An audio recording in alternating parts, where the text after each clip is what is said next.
Bobhungane singaba kwaMseleko endaweni yaseMzumbe. Sila ekhaya sizocela isihlobo esihle phakathi komzi woMahlasi. Intombazane nithi niyibonela ekhaya niyayazi. Siyathemba ukuthi sizokwazi ukuyokhomba kodwa ke mzi kaBhuvungane noma awusenoshani buye nganene uma ngabe singasakhombanga khona. Kulungile ke Mseleko sizocela ukuthi ingane ingene. Ba.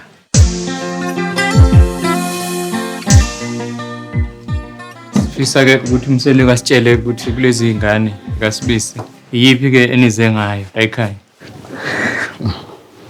Cabanga ukuthi lo partner nendawo. Phela lezemvuleke noma ningazemvula nje nonke. Ukubona ukuthi Mseleko uyazi ukuthi umuntu aze ngayo. Akengibuka nomkhulu. Uyena muphike. Ulo partner nendawo. Khona igama lakhe uyamazi konje Mseleko. Hayi, ngazi uAmali. Aphakame mfowethu. La ekhaya sazi thina la ekhaya ukuthi unandisa le. Awulakhala.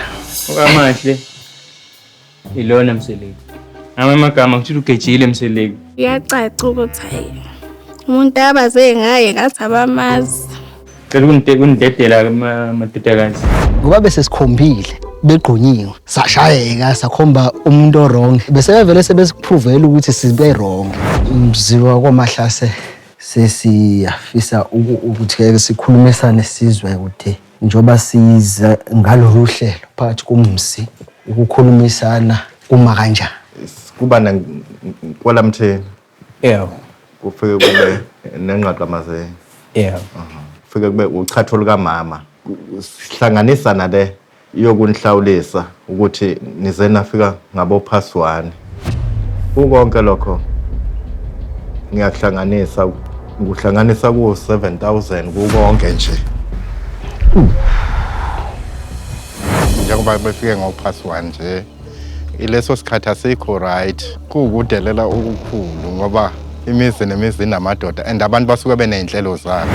Uswazi ongishaya ngalo ngathi lukhulu kakhulu.